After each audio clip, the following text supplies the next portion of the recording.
কিরে তুহিন, এতগুলো টাকা কিসের তোর হাতে? কি পার্টি টাটি করবি নাকি?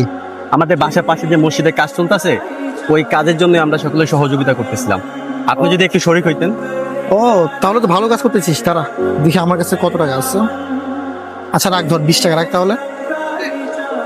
আচ্ছা তুই একটু এদিকে আয় তো, শুন।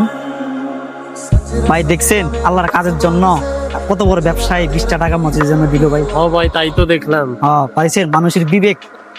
ধর তুহিন, এখানে 1000 টাকা আছে, রাখ। ভাইজান, ওদের সামনে দিলেন মাত্র 20 টাকা, আবার আমাকে ডাইকাই না দিলেন 1000 টাকা।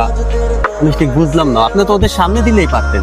আরে বোকা, ওদের সামনে আমি 20 টাকা কেন দিয়েছি জানিস? কারণ ওদের সামনে আমি 1000 টাকা দিলে ওরা ভাবতো যে ওর কত টাকার অহংকার, এই জন্য এত টাকা দিচ্ছে।